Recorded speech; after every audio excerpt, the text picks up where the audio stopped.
Good evening. By three methods we may learn wisdom. First by reflection, which is noblest. Second by imitation, which is the easiest. And third by experience, which is the bitterest. Welcome to BMC News Live in English, brought to you by Al Hilal Hospital and Medical Centers. I am Vinod Narayanan, joining you with the daily news updates. Today's headlines. Promoting peace and coexistence among countries and peoples, His Majesty the King's priorities, said King's advisor. LMRI chief participated in World of Work Summit.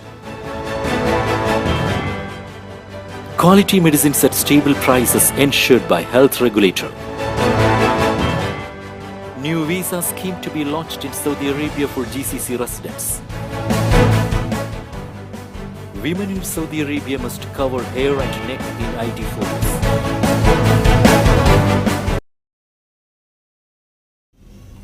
News in detail.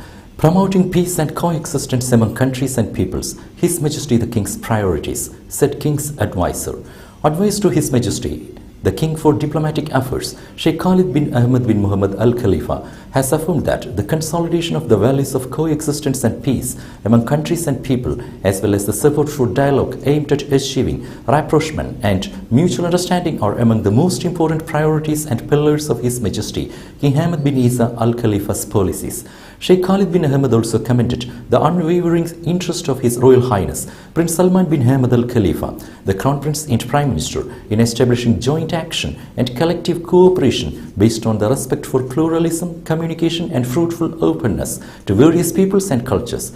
While addressing the opening session of Tangier Dialogue hosted by Morocco with the participation of senior officials and decision makers from the region and many countries all over the world, His Majesty the King's advisor asserted that Bahrain and Morocco have for several centuries agreed on a well-established wise policy based on equality in rights and duties among their people, as well as non-discrimination on any religious, ethnic and intellectual grounds among the members of their societies.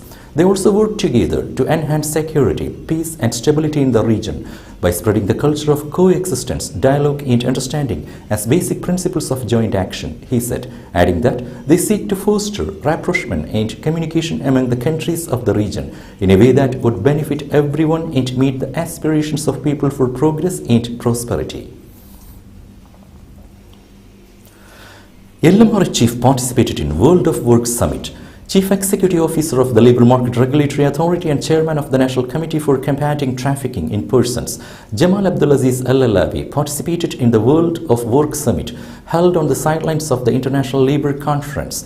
The summit focused on the urgent actions that the International Labour Organization and member states need to take in order to address issues that concern all parties, including governments, employers and workers. In light of the multiple crises facing the labour force, LMRI chief said that the participants had focused on the challenge of maintaining opportunities and interest in human beings. They also followed up on the ILO's Declaration on Social Justice for a fair globalization, decent work, and the inclusion of safe and healthy working conditions within the framework of fundamental principles and rights at work.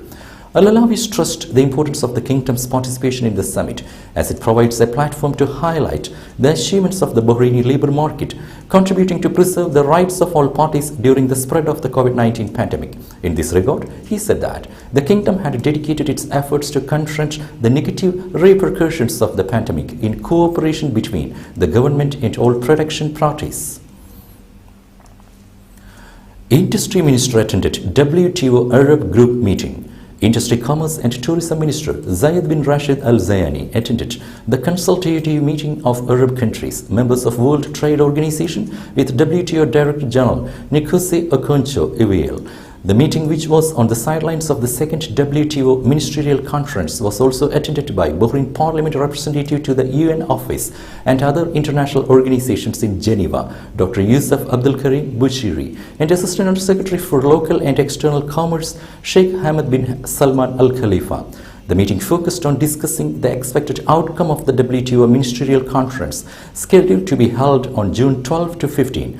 The Arab Group is seeking to reach an agreement on trade policies that help economic recovery in light of the current circumstances, taking into account the needs of developing and least developed countries.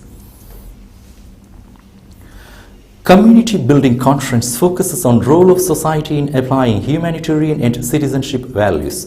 The Baha'is in Bahrain have organized a conference themed Building a Vibrant Community with the participation of more than 350 people from various social components and age groups. The conference, which concluded today, discussed the role of all social components in applying the humanitarian and citizenship values with the aim of reaching a deeper understanding of such values and agreeing on ways to concretize them in accordance with the visions of His Majesty King Hamad bin Isa Al Khalifa. Addressing the opening session of the conference, Faisal Rafi delivered a speech on behalf of the Baha'i community in Bahrain. He said, His Majesty the King's forward-looking vision has consolidated the kingdom's status on the world map. It provided equal opportunities for all the citizens to take an active part in building the nation by enabling them to play their role in implementing the Sustainable Development Goals and harness all their ideas and potentials to serve their society for a more advanced and prosperous country. Strict new rules over shop signs proposed. Strict rules over shop signs may be introduced in a bid to banish eyesores, spelling mistakes, and translation bloopers. The Capital Trustees Board has approved a proposal by its member Muhammad Al Abbas to have company artwork checked in advance before commercial registration is approved by the Industry, Commerce and Tourism Ministry. Quality medicines at stable prices ensured by health regulator. Bahrain's health regulator has said it is working continuously to ensure that quality medicines are available at stable prices. The National Health Regulatory Authority evaluates drug prices according to a specific published mechanism known to all pharmaceutical companies and agents, according to its Chief Executive Dr. Mariam Al-Jalahma. Capital governors stressed the importance of building bridges to achieve common goals. Capital Governor Sheikh Rashid bin Abdurrahman Al Khalifa received Capital Trustees Director General Muhammad Saad Al Sahli and other officials.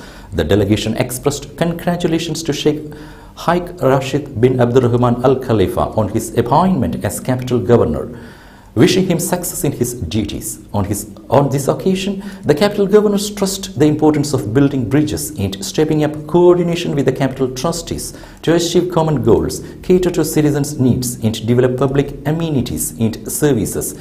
During the meeting, he discussed development projects to meet citizens' needs, stressing the pivotal role of the Capital Governorate in serving the community and spearheading development projects. Royal Humanitarian Foundation supports hearing-impaired patients in cooperation with Aisha Jewels. The Royal Humanitarian Foundation has received a donation worth BD 32,000 from Aisha Jewels in support of hearing-impaired people. RHF Secretary General Dr. Mustafa Al-Sayed expressed thanks and gratitude to Aisha Jewels for the donation and spirit of community partnership to contribute to the treatment of these patients.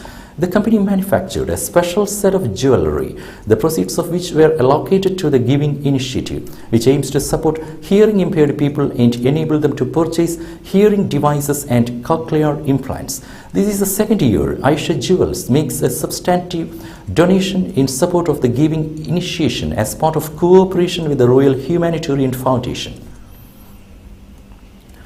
No active tuberculosis cases among prisoners in Bahrain, Health Ministry said. The Ministry of Health has confirmed that there are no active tuberculosis cases among inmates in the kingdom's detention facilities. The ministry stated that one confirmed case has been isolated at the dedicated quarantine unit at the Salmania Medical Complex 2 weeks ago and is in a stable condition after receiving treatment. The Ministry of Health confirmed that all necessary preventive measures have been taken by the Public Health Directorate for global health protocols and contacts have been screened for possible infection, with all results indicating that no cross-infections have occurred. The relevant health authorities continue to monitor the situation. Bahrain sizzles as temperature soars to 46 degrees Celsius.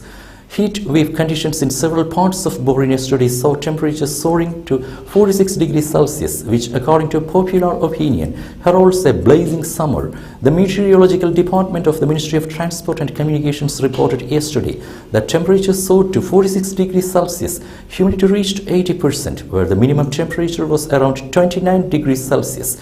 Meanwhile, social media in the kingdom was abuzz with speculations about high temperatures yesterday. Twitterites were of the opinion that the early rise in temperatures predicts a blazing summer after a month of mild weather last month. Major plan to expand Zalak fishing harbour. The fishing harbour in Zalak could see massive expansion under a new proposal that aims to help fishermen and boost the country's food security. The Southern Municipal Council is hoping to triple the size of the harbour and incorporate high-tech facilities in an effort to turn it into a hub for fishermen across the country. Today's COVID updates.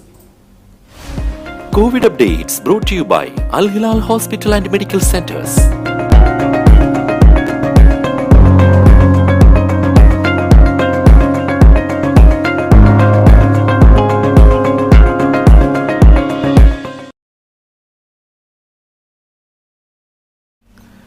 Now we will be back after a very short break.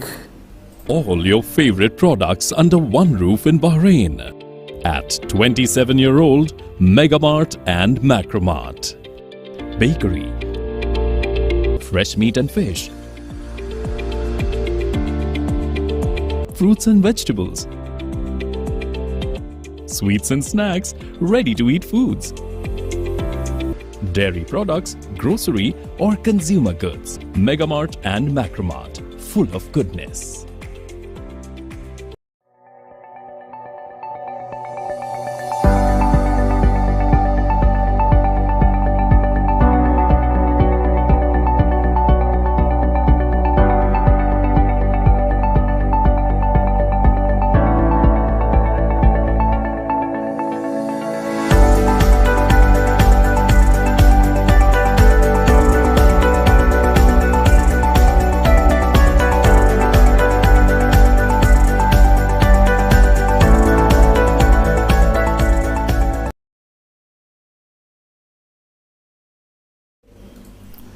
Welcome back.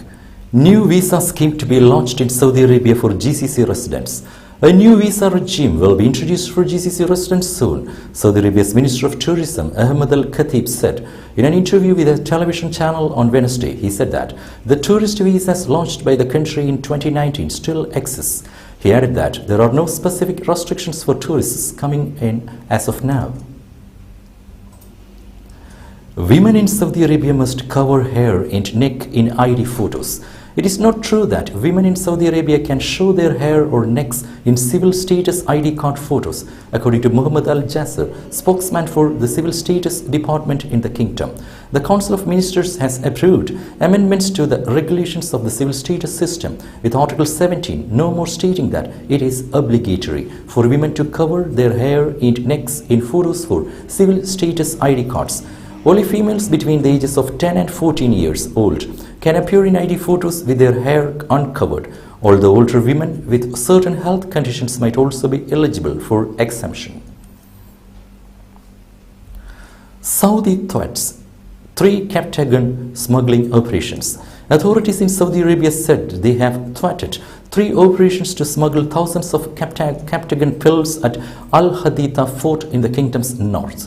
As part of its efforts to confront smuggling attempts, the Zagat Tax and Customs Authority seized 302,255 Captagon pills, which were found hidden in consignments and accompanied by passengers entering the kingdom. The authority said that a number of consignments were subject to customs procedures and examined through security various techniques, including sniffer dogs, and the tablets were found hidden in different ways. It said during the first operation, 261,630 Captagon pills were seized that were hidden inside a truck's fuel tank. The authority added that the port was also able to thwart a second smuggling attempt after finding 31,325 Captagon pills hidden inside medical braces that the smuggler was wearing around his body. The third operation seized 9,300 pills, hidden them in stone frescoes. Germany's Scholz tries to unblock North Macedonia's EU bid. German Chancellor Olaf Scholz visited North Macedonia and Bulgaria on Saturday in a bid to resolve the dispute between both countries that has seen European Union membership talks with both North Macedonia and Albania blocked. Bulgaria refuses to approve the EU's membership negotiation framework for North Macedonia, effectively blocking the official start of accession talks with its smaller Balkan neighbor, Associated Press reported. Scholz said that the Western Balkans are of strategic importance for Germany and that his country is serious in supporting European integration of the region. Small businesses in US are facing summer of uncertainty. Small businesses that depend on outdoor crowds and free spending tourists aren't sure what to expect this summer. Consumers likely have a lot of pent-up demand after more than 2 years of the pandemic, but they are also facing some significant financial headwinds because of the highest inflation in decades, and COVID-19 remains a looming presence, Associated Press reported. The US Travel Association, an industry trade group, expects money spent on travel, excluding business travel, in the US to total $726 billion in 2022, up 3% from 2021 and slightly above pre-pandemic levels. Many Americans appear ready to spend what is left of their pandemic savings, but inflation might throw a wrench in their plans. Higher prices are making day-to-day living more expensive, which could leave less money for discretionary spending. Gas prices are up more than 60% from a year ago, and hotel rooms or airfare are pricier as well, putting pressure on travel budgets. Italian industry output jump allies recession fears. Italian industrial output was much stronger than expected in April, rising 1.6% from the months before, after a 0.2% gain in March. Data showed on Friday, boosting growth prospects for the second quarter. While the Eurozone's third largest economy still faces many headwinds, it seems to be holding up better than expected a few months ago, which some economists were forecasting a recession triggered by surging prices. April's jump in industry production confounded expectations for a drop of 1.1% in a Reuters survey of analysis, and marked the third consecutive monthly increase. National Statistics Bureau (ISTAT) revised up March's data from a previously reported flat reading. With that, we come to the end of today's news. Stay tuned for daily news updates in BMC News Live English at 7:30 p.m. every day. I am Vinod Narayanan signing off from BMC News Live. Good night.